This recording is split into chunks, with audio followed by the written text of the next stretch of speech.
Mes amis, bien le bonjour. Il y a un mois exactement, implosé tout près du Titanic, le sous-marin Titan appartenant à la compagnie Ocean Gate. Il avait implosé sous l'effet de la pression. La pression peut causer des dégâts considérables et elle n'a même pas besoin d'être extrêmement élevée. Je vous donne un exemple. Il y avait, il y a quelques années, une plateforme pétrolière. Dessous, il y avait une cloche de plongée faite de plusieurs chambres séparées par des sas entre elles. La pression à l'intérieur de cette cloche était de 9 bars, ce qui correspond à peu près 80 mètres de profondeur. Vous avez une atmosphère à 0, et après vous rajoutez une atmosphère tous les 10 mètres. 9 bars seulement. À un moment donné, un des gars qui était là-dedans a fait une mauvaise manœuvre, et puis ceci malheureusement a causé un désastre. Et l'un des ouvriers, qui était debout près d'une porte avec un différentiel, il y avait une sorte d'écoutille épaisse, ouverte, partiellement ouverte de 10 cm. Il y avait 9 barres de pression entre les deux côtés de l'écoutille, dont je ne vous parle pas de centaines de barres. Il a été pulvérisé à travers ce passage-là. Pour vous dire que la pression n'a pas besoin d'être gigantesque pour causer des dégâts. Dans le cas de l'Ocean Gate, il y a des choses à voir. Je vous raconte. Quand ce sous-marin a implosé, il ne s'agissait pas d'une inondation, mais d'une implosion. C'est quoi la différence? Imaginons une inondation progressive, quoique dans les sous-marins, c'est rarement progressif. Il y avait un incident à bord d'un sous-marin américain dans les années 60. Ce sous-marin-là, il y avait un tube de la taille d'un tuyau d'arrosage en termes de diamètre qui avait été mal soudé. Il a sauté. Il a failli d'ailleurs envoyer le sous-marin par les fonds. Il a sauté. L'eau de mer a commencé à rentrer à travers ce tube. La pression qu'il y avait a fait qu'ils ont reçu 18 tonnes d'eau, 18 000 litres d'eau en 3 minutes. Ça correspond à 100 litres d'eau par seconde à travers ce tube. Donc, si le Titan avait subi une inondation, elle aurait été de toute façon à ces pressions-là extrêmement rapide. Mais ce n'était pas une inondation, je vous raconte. Quand il y a une inondation, la pression augmente progressivement et elle finit par s'égaliser avec l'extérieur. Donc s'il y a dehors 380 bars, on finit par avoir 380 bars à l'intérieur. Les 380 bars, contrairement à ce qu'on peut penser, ne vont pas causer tant de dégâts que cela. Il y a énormément de corps dans diverses tragédies qui ont été récupérés par de très grandes profondeurs. Ils n'ont pas été détruits. Si vous prenez un gros gigot, vous achetez au supermarché, vous l'attachez à une ceinture de plomb de plongée sous-marine par exemple, vous le jetez dans un endroit où il y a 1000, 2000 ou 3000 mètres, il va descendre, il arrive au fond. Finalement, il est à peu près dans le même état que vous l'avez envoyé. Il ne va pas se faire écraser par la pression. Pourquoi? Parce que la raison pour cela, c'est que comme nous sommes constitués d'eau en général, eh bien, la pression va se conduire à l'intérieur de l'eau de laquelle nous sommes composés, et cette pression sera partout. Il n'y a pas moyen d'écraser de l'eau en fait. Si vous prenez une bouteille d'eau minérale remplie, vous l'envoyez par 5000 mètres de fond, vous la remontez, c'est toujours la même. Maintenant, s'il y a du vide, c'est autre chose. S'il y a du vide dedans, là, elle va se faire écraser. Ce qui se fait écraser, c'est là où il y a du vide, où il y a une pression faible. Autrement, il n'y a pas d'implosion d'un corps humain, par exemple. Néanmoins, je vous raconte une histoire. Je prends cette canette. D'accord? Je prends cette canette. C'est pas sponsorisé par Evian, j'ai juste ces canettes tout le temps dans ma voiture. Parce que de nos jours, vous savez, il devient extrêmement difficile de trouver des sponsors pour des vidéos comme celle-ci. Dès qu'on parle de tragédie, quand on n'est pas dans le consumérisme effréné, effectivement, c'est très dur de trouver un sponsor. Alors, je vous raconte. Il y a deux manières de voir les choses. Si, ceci est mon sous-marin, s'il se remplit progressivement d'eau, il y a 300 bars mettant dehors, il se remplit progressivement d'eau, on finit par avoir 300 bars à l'intérieur, au maximum. Et oui, ce n'est pas ça, c'est pas ça. Je vous donne un autre exemple pour vous rapprocher un petit peu de l'idée. Regardez. J'ai une canette pleine ici. Canette pleine. Je la pose sur ma tête, comme ceci. Voilà. J'ai la canette sur ma tête. Qu'est-ce qu'elle me fait, ma canette sur la tête? Rien du tout. Elle pèse quoi? Elle pèse 500 grammes, ou même pas. Elle pèse 350 grammes. Et j'ai 350 grammes sur la tête. Il ne se passe rien. Mais je vous donne un autre exemple. Imaginons maintenant que cette canette tombe du 5e étage et elle arrive sur ma tête. Ah là, c'est autre chose. Ah là, on ne parle plus de la même chose. Là, c'est extrêmement violent. Donc, il faut voir deux choses. La pression, mais voir aussi la vitesse à laquelle arrive la pression. Et c'est là qu'on a une différence entre inondation et implosion. Quand on arrive avec une pression, mais qu'on la déclenche très vite, Là, c'est une autre histoire. Là, il y a une brutalité rajoutée liée à la vitesse. Je vous donne un exemple.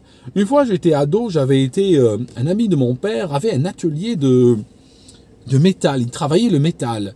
Je vais vous parler de machines que j'ai vues, que j'ai utilisées, même si je ne connais pas leur nom. Il y avait une machine qui arrivait comme ceci. On place un bout de métal, il y avait 2 gros rondins comme ça, on place un bout de métal, on appuie sur un bouton, et là on a une sorte de je ne sais pas comment je l'appellerais, un mandrin qui arrive lentement, il arrive lentement. Et puis tant qu'on maintient le bouton, il arrive sur le bout de métal et il lui fait ceci. Il le tord. Quand on veut lâcher, on lâche et il revient. Donc là, c'est quelque chose qui arrive avec une pression, progressive. Il y avait une autre machine, je ne connais pas son nom. Voici ce qu'elle fait. Tu places ton bout de métal comme ça. Il y a une sorte de gros marteau, il bouge comme ceci. Et après, tu appuies sur un bouton, il se déclenche comme une balle de fusil. Tac, et il revient. D'accord ? Celui-là, il peut donner une pression formidable par rapport au premier mécanisme. Parce que le premier mécanisme, s'il fonctionne, s'il arrive à donner 5 tonnes, il donnera 5 tonnes. Mais le deuxième mécanisme, la pression qu'il donnera dépendra du poids, de la masse de l'objet, du marteau, mais aussi de la vitesse à laquelle il va. Donc il est capable de monter à des pressions extrêmement élevées, mais en très peu de temps, on est d'accord. Il ne pourra pas maintenir la pression pendant très longtemps. C'est une fraction de seconde. L'implosion, c'est exactement ça. Ça veut dire que on a 380 bars ou 300 bars autour. Vous savez, quand on arrive à ces niveaux-là de pression, ça ne change pas grand-chose qu'on soit à 300, 350, c'est pas important. Donc, on a notre sous-marin qui est en train de voguer comme ça entre 2 eaux. Maintenant, il craque. Le sous-marin, semble-t-il, j'ai écouté un témoignage, il craquait tout le temps. C'est-à-dire que régulièrement, il y avait des méga explosions qui ressemblaient à des coups de fusil, littéralement. C'est-à-dire qu'au fur et à mesure qu'il descendait, la pression faisait que certains de ces éléments étaient en train de prendre des contraintes qui les faisaient craquer. Et semble-t-il, au retour, en montant, ces craquements se manifestaient également quand la pression était relâchée. Donc c'est quelque chose qui était structurellement extrêmement malmenée. Elle aurait mérité des inspections extrêmement approfondies entre chaque plongée. Sauf que il semblerait que la compagnie n'avait pas envie d'aller dans cette direction. Alors, probablement, à un moment donné, ils ont entendu des craquements plus violents, plus inquiétants que d'habitude. Donc, ils ont voulu remonter. Parce que c'est ça le truc. Et j'espère honnêtement qu'on se trompe sur ce point-là. Moi, ce que j'espère, c'est qu'il y a une implosion soudaine, sans signe avant-coureur, et que c'était terminé. Parce qu'une fois que l'implosion commence, elle va probablement se terminer en une fraction de seconde. Mais les signes avant-coureurs dont on parle, j'espère qu'ils ne sont pas vrais. J'espère qu'il n'y a pas eu de signe avant-coureur. Maintenant, que va faire l'implosion? L'implosion, contrairement à une inondation qui remplit progressivement la chose, l'implosion va aller très vite. D'accord? Ça va faire ça. Donc, en allant extrêmement vite, on a l'effet, rappelez-vous l'atelier dont je vous parlais, on a cet effet, tac, le système qui frappe très fort. Donc, si on a 300 bars de pression, si on a 300 kg par centimètre carré en termes de pression à cet endroit-là, au moment de l'implosion, on va peut-être monter à 2000, 3000 kilos par centimètre carré. Ça signifie, en un instant, la pression va faire un pic, si on regarde graphiquement, elle va passer de une atmosphère, c'est une atmosphère à l'intérieur du sous-marin, elle va passer probablement faire un pic énorme qui dépasse la pression de l'eau autour, c'est ça l'effet de l'implosion, parce que c'est l'effet de la vitesse, les parois qui vont s'écraser très rapidement l'une contre l'autre, et seulement à partir de là, que dans la fraction de seconde qui suit, la pression va s'égaliser avec dehors. Ça signifie, si dehors on a 300 bars, eh bien on aura 300 bars à l'intérieur, et c'est terminé. Le dossier est clos. À partir de là, les pièces vont retomber gentiment vers les profondeurs. Elles ont été récupérées, ces pièces-là. Alors, ce qui est intéressant, quand on regarde la récupération, on a l'arrière du sous-marin, une sorte de structure en métal avec des batteries, avec des flotteurs blancs. Ces flotteurs blancs, on peut les repérer et ça permet de savoir où est le bas, où est le haut. Donc, la partie qui est en bas, ce sont les flotteurs et ça, c'est la partie distale par rapport au sous-marin. La partie proximale, c'est l'autre. Et puis, c'est relativement couvert. On ne voit pas grand-chose, mais on arrive quand même à deviner ce qu'il y a là-dedans. Ce qu'ils ont recouvert aussi, ce qu'ils ont récupéré, ce sont les anneaux. Il y a des anneaux là, il y a un anneau là, il y a un anneau là. Ils ont été récupérés et ils ont l'air d'être en bon état. Maintenant, si on regarde ce sous-marin, il a, aux extrémités, il a deux hémisphères. Il a une sorte de demi-sphère là et une demi-sphère là. La demi-sphère qui est à l'arrière, quand on regarde ces images, elle est continue. Elle n'a pas d'ouverture, elle n'a pas de lumière. Celle qui est vers l'avant, elle a une lumière. Elle a une sorte de lumière circulaire, un trou circulaire, sur lequel est placé un hublot en plexiglas extrêmement lourd. Alors, l'idée de M. Stockton, c'est une idée quand même de génie, si on regarde, hein, nonobstant comment l'histoire s'est terminée. C'est que l'ouverture dans l'épaisseur, elle est en V, elle est comme ceci, elle est en V. Et dans ce V-là, il a placé cette partie ou cet élément en verre ou en plexiglas plutôt, il a placé là-dedans et il est poussé par la pression. La pression va le forcer à l'intérieur du cône, lui aussi, et de section conique. La pression le pousse à l'intérieur et bien entendu, elle va le plaquer là-dedans. Il disait lui-même dans l'une de ses interviews, il disait que durant la plongée, ce cône venait vers l'intérieur d'à peu près, il disait ça, il montrait une sorte de longueur d'un pouce, 2,5 cm avec ses doigts. Donc, ce bout de plastique était poussé avec des tonnes et des tonnes, des dizaines de tonnes qu'il recevait, le pousser vers l'intérieur, dans ce logement. Mais alors attention, quand on remonte cette partie-là, on voit qu'il y a une élingue rouge qui passe à travers. Ce qu'on voit, c'est que on dirait, hein, selon toute vraisemblance, que le hublot n'est plus là-dedans. Alors, ça veut dire quoi? Ça veut dire qu'il a explosé. Probablement pas nécessairement. Il n'a pas explosé nécessairement. Peut-être, mais peut-être bien que oui, peut-être bien que non. Mais je vous donne une histoire.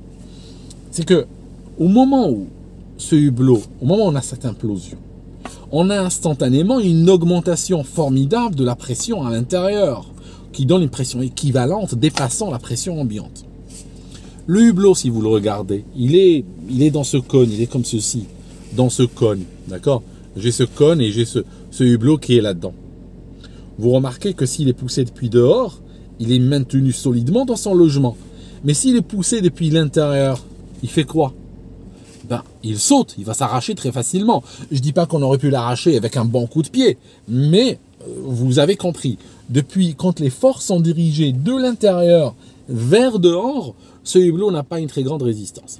Donc, s'il y a eu cette implosion-là, et qu'à un instant donné, la pression à l'intérieur était trop élevée parce que le volume a été brutalement comprimé, eh bien, il est vraisemblable que ce hublot a été expulsé. Il est vraisemblable qu'il a reçu des forces de l'intérieur vers dehors, il a été expulsé, et tout ce cerclage en métal qu'il y a dehors, avec des petites vis et tout ça, a dû sauter sans offrir la moindre résistance.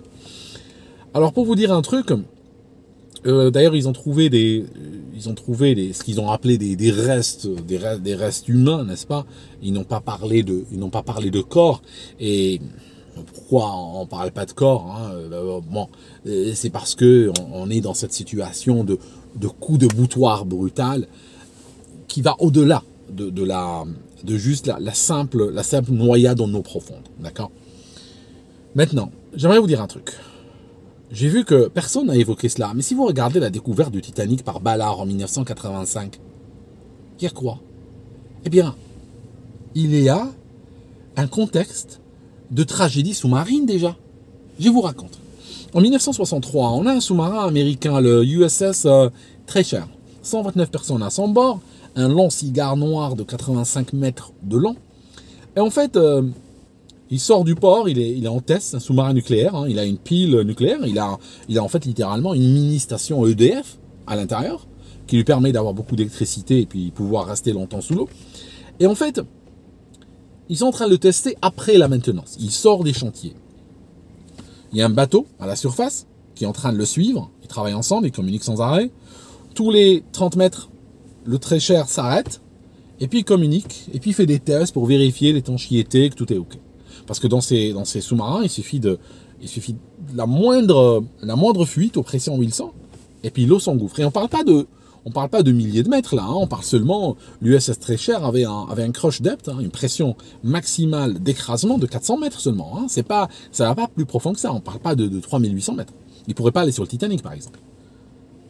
Et en fait, ce qui s'est passé, à un moment donné, à la brutale, il était vers 200 mètres, et soudainement, le machin à la surface, là, reçoit un message d'urgence qu'il n'arrive pas à comprendre, et l'instant d'après, il y a des bulles de très mauvais aloi qui remontent à la surface, et on n'a plus jamais revu l'USS Treasure. Sinon, plus tard, quand on a réussi à aller explorer l'endroit où il a coulé, puis on l'a trouvé en miettes, je crois, vers 2600 mètres de fond. Alors, ça a lancé, au niveau de l'US Navy, ça a lancé un méga programme, je crois qu'il s'appelle SubSafe ou quelque chose comme ça, un méga programme pour améliorer la sécurité des sous-marins. Ok. Au début, ils ont respecté, ils ont été très rigoureux, sauf que 5 ans plus tard, l'USS Treasure était, perdu dans les mémoires. Que se passe-t-il? On a un autre sous-marin, l'USS Scorpion. C'est un cigare encore, à peine un peu plus court, 99 personnes à son bord. Il est dans une mission, et soudainement, il y a quelque chose qui se passe. On n'a jamais vraiment compris.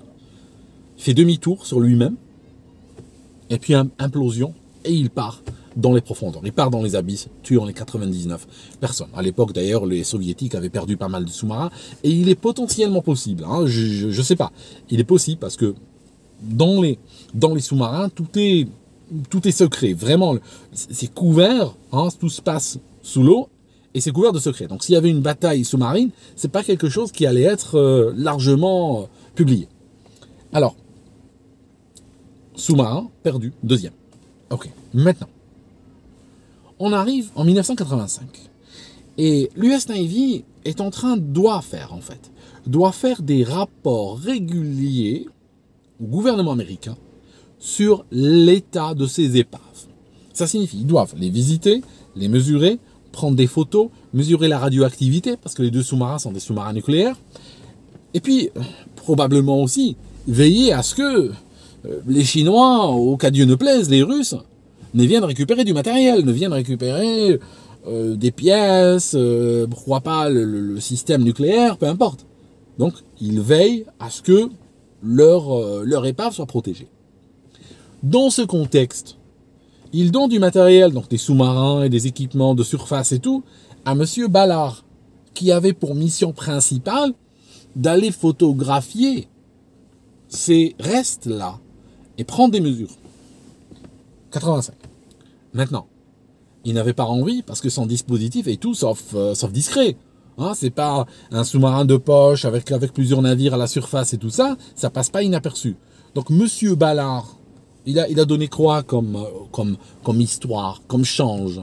Il a donné comme alibi, nous sommes en train de chercher le Titanic. Mais il ne cherchait pas le Titanic initialement. Donc, il dit qu'il cherche le Titanic, pendant ce temps, il est en train de faire une mission pour l'US Navy. Plus tard, quand il finit la mission, lui, en réalité, il voulait vraiment chercher le Titanic.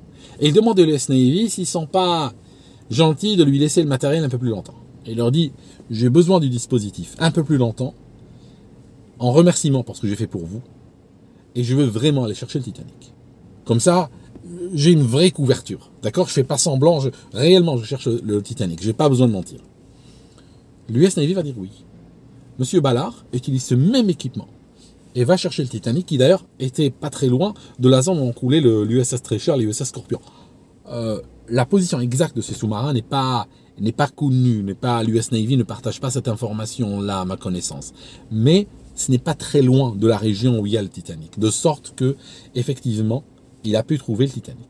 Donc, pour vous dire que l'exploration initiale même du Titanic en 85, ce bateau qui avait coulé en 1912, eh bien, elle était associée à des tragédies sous-marines. Voilà. Donc, aujourd'hui, on va avoir d'autres nouvelles probablement au fur et à mesure que l'enquête avance. Il risque d'y avoir un sacré volet judiciaire parce que là, si on regarde la loi des torts au niveau de la justice ou de l'assurance, il y a quand même eu des négligences extrêmement graves de la part d'OceanGate. Maintenant, OceanGate, est-ce qu'ils vont être poursuivis? Bon, peut-être bien que oui, peut-être bien que non. Ça n'ira pas très loin parce que c'est une boîte qui est fauchée maintenant. Ça sert à rien d'aller vers la justice et obtenir des dédommagements d'une boîte qui, de toute façon, demain, elle fait le chapter 11, comme on dit là-bas, le chapitre 11. Donc, elle va déposer son bilan, puis c'est terminé, elle ne pourra pas payer. mais probablement parce que M. Stockton parlait sans arrêt. Il disait, j'ai eu la fibre chez Boeing. Boeing démente, hein, responsabilité, attention. Il dit, la NASA en Alabama m'a aidé à fabriquer le sous-marin. Donc là, la NASA il s'est retrouvée sur la sellette aussi. Il parle d'une compagnie qui s'appelle Toray. Toray est une compagnie japonaise à l'origine, mais qui ont aussi des intérêts aux États-Unis, qui ont des filiales aux États-Unis. Et lui, M. Stockton disait que c'est Toray qui l'a aidé à réellement enrouler la fibre. D'accord? La fibre, comme je vous ai dit, qui était enroulée linéairement, pas croisée probablement, parce que c'était moins cher comme système. Et on dit aujourd'hui, hein, à vérifier encore, on dit que la fibre a été enroulée autour d'un torrent en métal, hein, une sorte de tube en métal sur lequel la fibre a été enroulée, comme ceci. D'accord? Et par la suite, avec des chaînes et tout, ils ont retiré le tube en métal et ils ont gardé la fibre. D'accord? Possible qu'ils aient fait ça. Maintenant, pourquoi faire autant d'efforts pour enlever le torrent en métal qui aurait pu servir aussi à renforcer le dispositif? On ne sait pas. On verra ça plus tard, au fur et à mesure que l'enquête avance. Et si jamais il y a des nouvelles, je ferai des vidéos. Mais je vous dis un truc, juste entre nous. Ces vidéos sur le Titan ont été extrêmement vues, bien vues.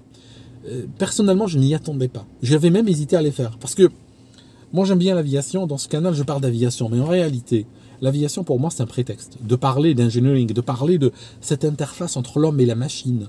Il y a des gens qui sont dans le nucléaire qui regardent ce canal. Parce qu'ils trouvent que dans cette interface-là, dans les histoires qui viennent de l'aviation, il y a des leçons et des enseignements qu'on peut transcrire dans d'autres domaines, en fait. Là où l'homme et la machine se rencontrent, il y a quelque chose à dire, il y a quelque chose à faire. Si vous regardez dans ce canal, il y a la Ford Pinto, il y a l'écrasement du pont des Hiyat, il y a plein d'histoires comme ceci qui sont que j'appelais des hors-séries, mais que j'en faisais de moins en moins. La raison, c'est que j'avais l'impression qu'il y avait tellement d'aviateurs maintenant sur le canal que quand je parlais de ces choses-là, j'avais l'impression que le public n'était pas content. Donc c'est pour ça que quand j'ai préparé la première vidéo sur l'Ocean Gate, j'ai hésité à la publier au départ. Je me suis dit, je la mets pas. Après, je me suis dit, bon, mais là, elle a fini avec, je crois, 700 000 vues, quelque chose comme ça. Mais je m'y attendais pas, sincèrement. Après, j'ai fait 2 autres vidéos. Elles ont été très vues aussi. Puis après, je me suis arrêté. Je me suis dit, bon, ça n'a rien de surfer sur le truc. J'aurais pu en faire 12 et puis obtenir 1 million de vues à la 12e. Mais j'ai préféré m'arrêter. À un moment donné, je me suis dit, je m'arrête. J'ai assez dit. Il faut être honnête. Il faut dire que les choses qui viennent du cœur et que les choses qui réellement donnent une plus-value aux visiteurs, à la personne qui regarde, qui me fait l'amitié de regarder. Donc, je me suis arrêté. Et aujourd'hui, là, un mois après, je me suis dit, il y a des choses quand même à préciser. Merci d'avoir regardé. Et si vous voulez des vidéos plus... Comme je vous disais, l'aviation pour moi est un prétexte. Et si vous voulez plus de hors-série, je peux vous en parler. Il y a plein de choses que j'ai envie de dire, mais que je n'ose pas dire sur ce canal-là. Je finirai peut-être par créer un autre. Voilà. Merci mes amis, et puis on se voit dans une prochaine vidéo.